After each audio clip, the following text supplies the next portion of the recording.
Assalamualaikum warahmatullahi wabarakatuh.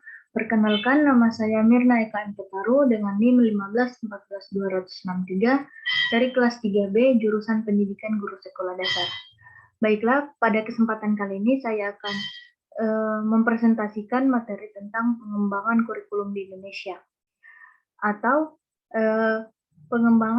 perkembangan kurikulum dari zaman old ke zaman now, dari zaman dulu ke zaman sekarang. Nah, langsung saja kita masuk pada materi. Perkembangan kurikulum. Kurikulum adalah salah satu seperangkat mata pelajaran atau program pendidikan yang diberikan oleh suatu lembaga penyelenggara pendidikan yang berisikan tentang perencanaan pelajaran yang diberikan kepada peserta pelajaran dalam suatu jenjang pendidikan. Pada perkembangan ilmu pengetahuan dan teknologi atau yang sering disebut dengan iptek telah membawa perubahan hampir di semua aspek kehidupan. Oleh karena itu, dalam dunia pendidikan perlu mendapatkan perhatian khusus dari pemerintah yang berkaitan dengan tuntutan untuk menghasilkan sumber daya manusia yang berkualitas. Sebab melalui proses pendidikan akan terlahir generasi muda yang berkualitas yang diharapkan mampu meneruskan tongkat estafet dari pemerintah. Karena generasi muda yang berkualitas itu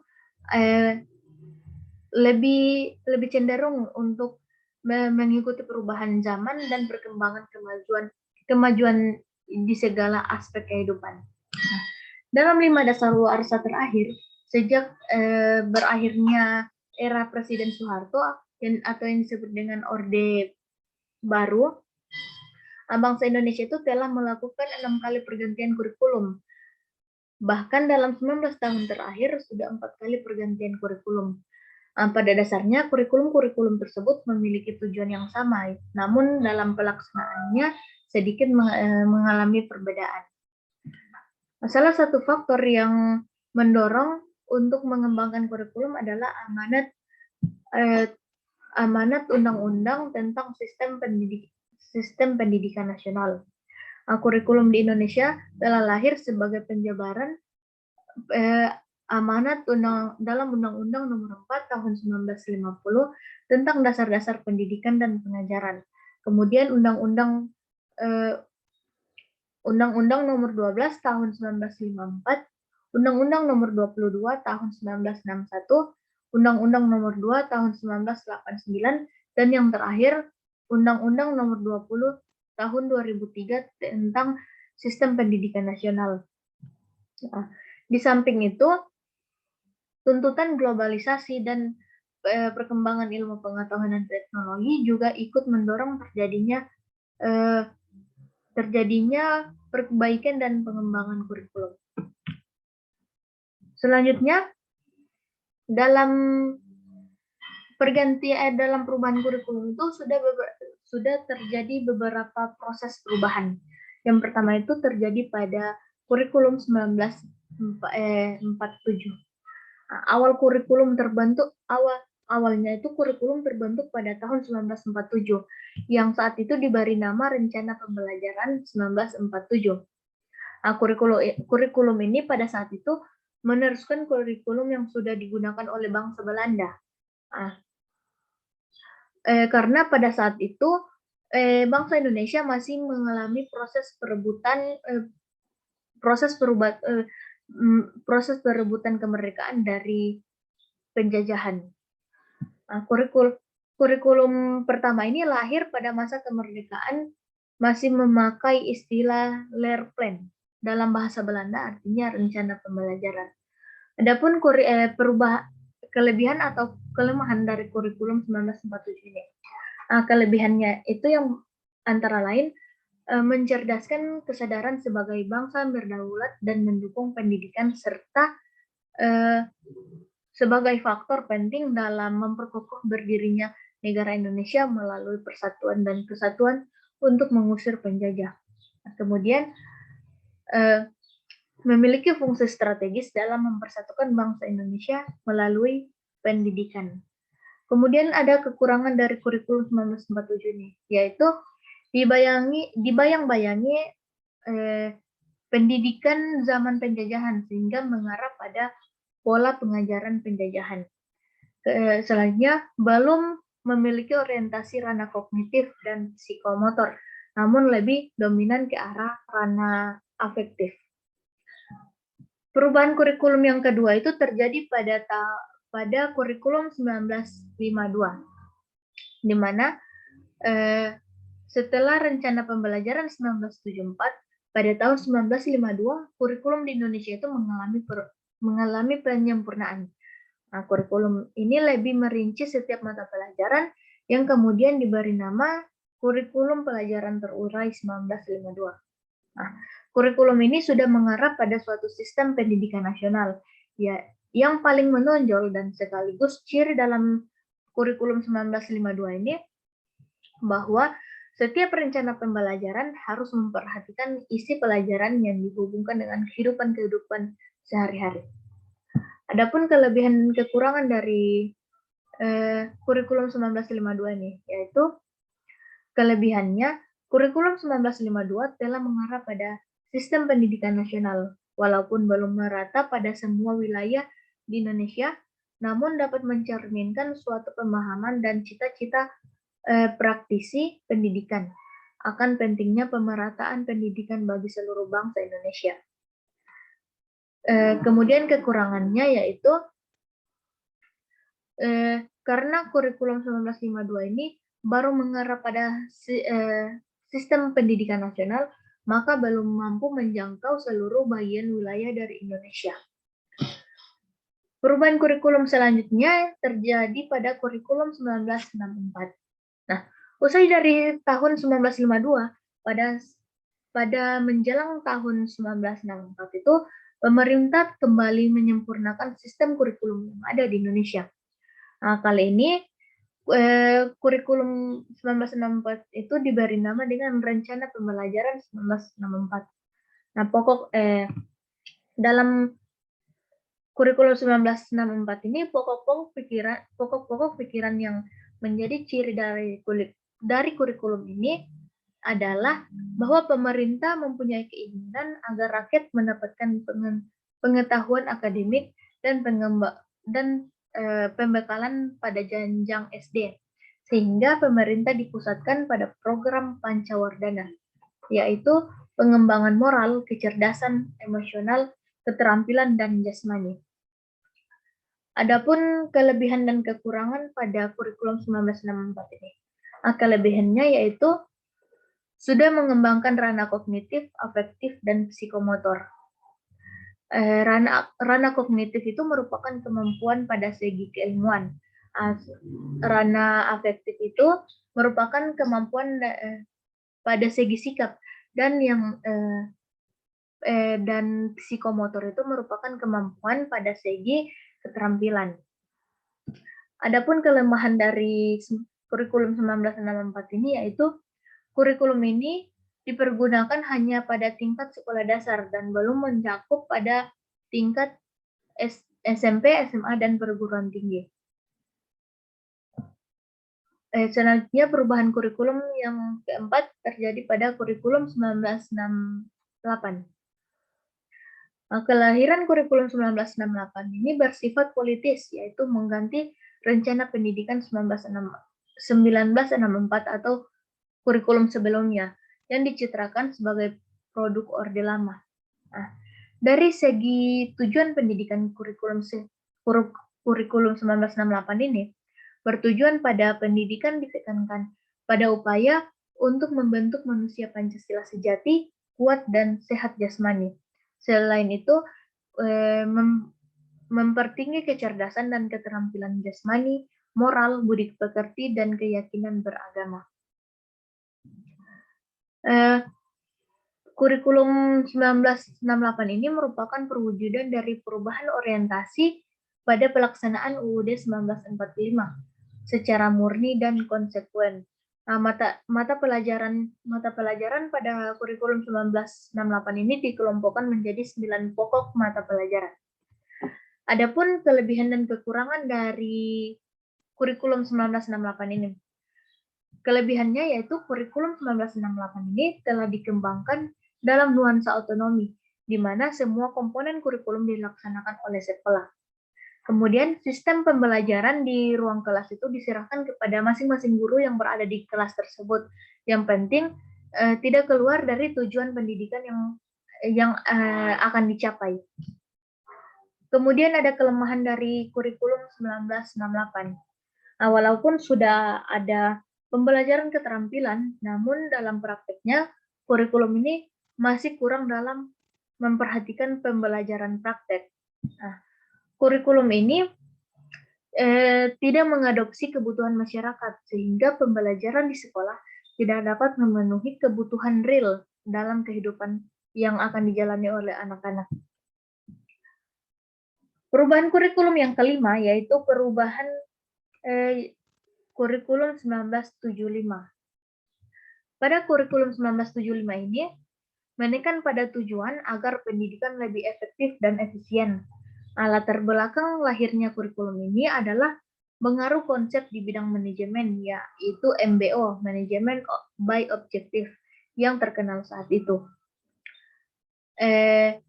Adapun kelebihan dan kekurangan pada kurikulum 1975 ini. Kelebihannya yaitu berorientasi pada tujuan, kemudian mengarah pada pembentukan tingkah laku siswa, kemudian relevan dalam kebutuhan masyarakat.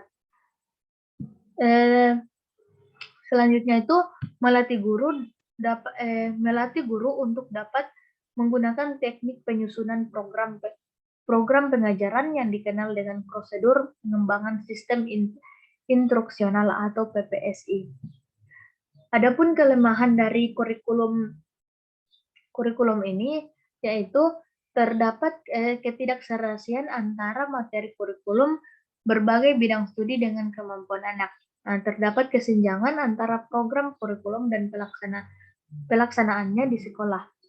Terlalu padatnya isi kurikulum yang harus diajarkan hampir di setiap jenjang pendidikan.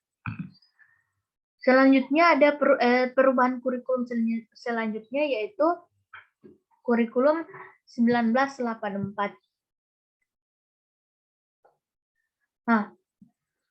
Kurikulum 1984 ini sering disebut dengan kurikulum 1975 yang disempurnakan karena posisi siswa itu ditempatkan sebagai subjek belajar. Dari mengamati sesuatu, mengelompokkan, mendiskusikan, hingga melaporkan. Metode ini disebut dengan cara belajar siswa aktif atau yang sering disebut dengan CBSA.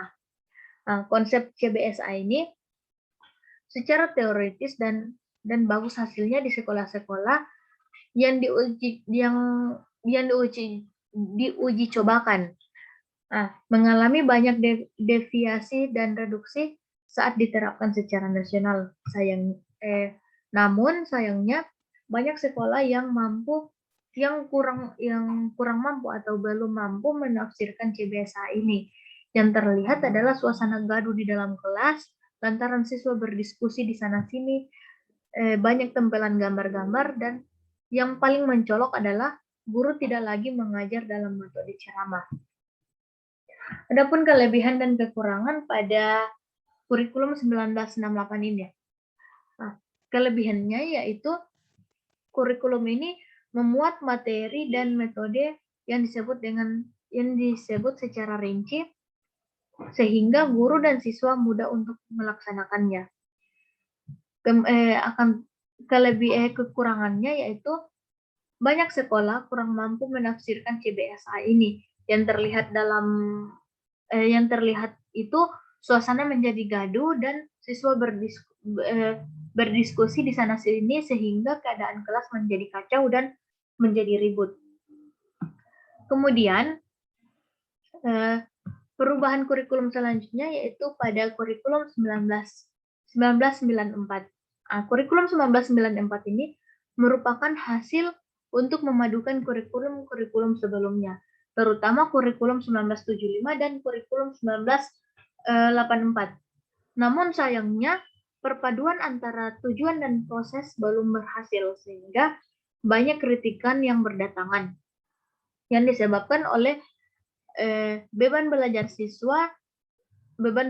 siswa yang dinilai terlalu berat.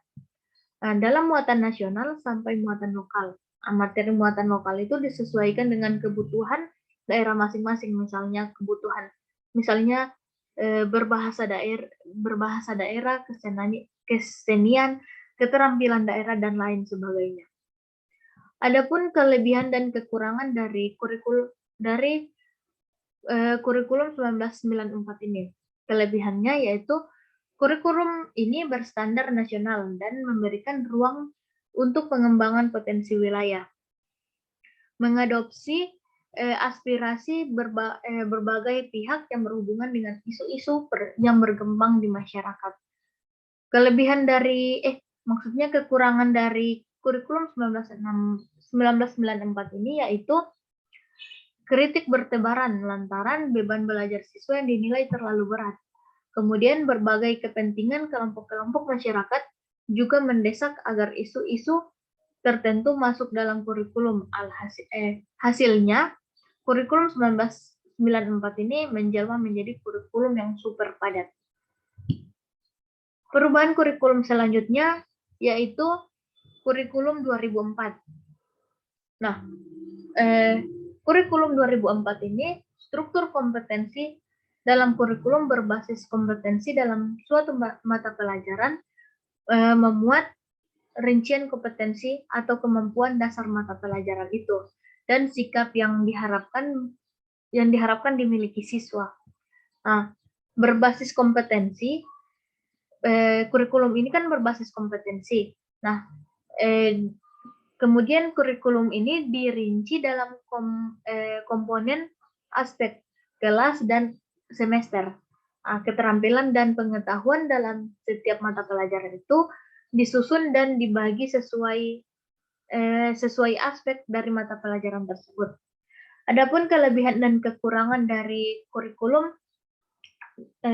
ini yaitu pendidikan berbasis kompetensi menitik beratkan pada pengembangan kemampuan untuk melakukan tugas-tugas tertentu sesuai dengan standar performance yang telah ditetapkan.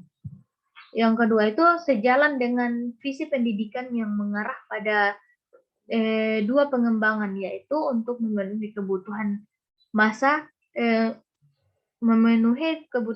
kini dan untuk memenuhi kebutuhan masa mendatang.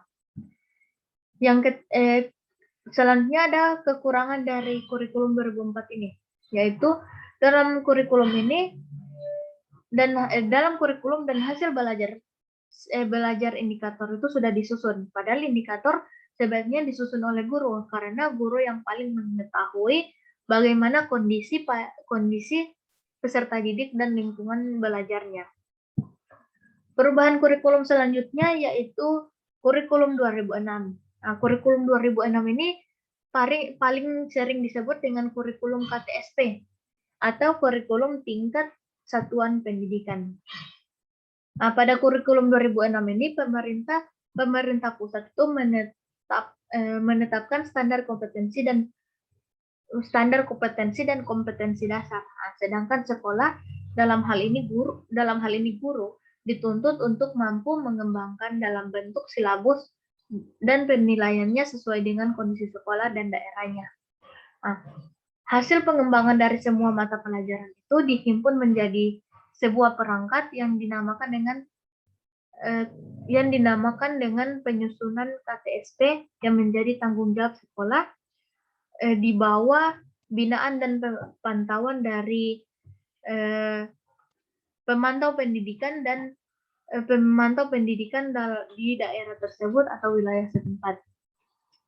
Adapun kelebihan dan kelemahan dari kurikulum ini, ya. Kelebihannya, secara teori memberikan otonomi secara luas pada sekolah untuk mengembangkan kreativitas dan inovasinya dalam meningkatkan kualitas pendidikan sesuai dengan potensi di daerahnya. Nah, Kekurangan dari kurikulum ini adalah kurangnya sumber daya manusia yang diharapkan mampu menjabarkan KTSP ini pada kebanyakan satuan pendidikan yang ada. Kurangnya ketersediaan sarana dan prasarana pendukung sebagai kelengkapan dari pelaksanaan KTSP ini. Dan perubahan kurikulum yang terakhir yaitu perubahan kurikulum 2013. Kurikulum 2013 ini berbasis kompetensi yang memfokuskan pada pemerolehan kompetensi-kompetensi tertentu oleh peserta didik. Oleh karena itu, kurikulum ini mencakup sejumlah kompetensi dan seperangkat tujuan pembelajaran yang dinyatakan sedemikian rupa, sehingga pencapaiannya itu dapat diamati dalam bentuk perilaku dan keterampilan peserta didik. Nah, sesuai dengan konsep belajar yang tuntas dan pengembangan bakat, peserta didik harus diberi kesempatan untuk mencapai tujuan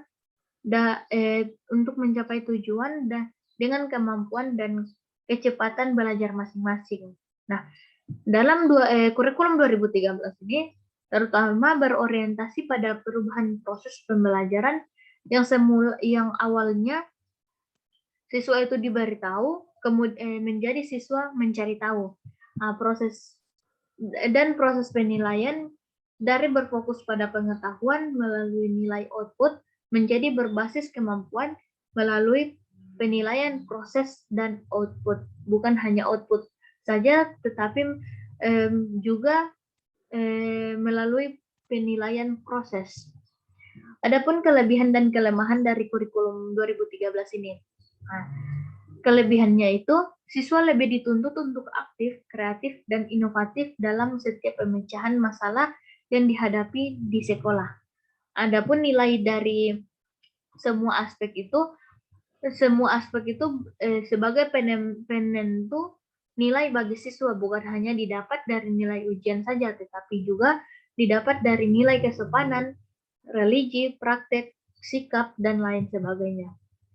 Adapun kelemahan dari kurikulum 2013 ini, yaitu guru banyak salah kaprah karena guru beranggapan bahwasannya kurikulum 2013 ini guru tidak perlu menjelaskan materi kepada siswa, padahal banyak sekali mata pelajaran yang harus tetap ada penjelasan dari guru, misalnya pembelajaran matematika, biologi, fisika, dan lain sebagainya.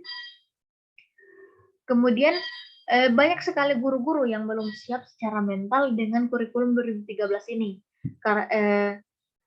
Karena kurikulum ini menuntut guru lebih kreatif. Pada kenyataannya, sedikit para guru yang seperti itu, sehingga membutuhkan waktu panjang agar bisa membuka arah berpikir siswa dan arah berpikir guru untuk lebih kreatif. Dan salah satunya yaitu dengan pelatihan dan pendidikan agar merubah paradigma guru sebagai pemberi materi menjadi guru yang dapat memotivasi agar siswa menjadi kreatif. Itulah beberapa perubahan kurikulum yang terjadi di Indonesia. Mulai dari kurikulum yang pertama, yaitu kurikulum 1947 sampai dengan kurikulum 2013. Kurang lebihnya perubahan kurikulum yang ada di Indonesia itu terjadi sebanyak 10 kali. Nah, jadi pada kesimpulan materi kali ini yaitu pasca kemerdekaan kurikulum pendidikan nasional itu telah mengalami banyak sekali perubahan, yaitu dari tahun 1947, tahun 1954, tahun 1964 sampai pada tahun 2013. Nah, perubahan tersebut merupakan konsekuensi logis dari terjadinya perubahan sistem politik, sosial budaya, perubahan politik, ekonomi, dan ilmu pengetahuan dan teknologi dalam masyarakat berbangsa dan bernegara. Demikianlah materi yang dapat saya sampaikan, lebih dan kurangnya saya mohon maaf. Wallahul muwaffiq ila aqwamit thoriq. Wassalamualaikum warahmatullahi wabarakatuh.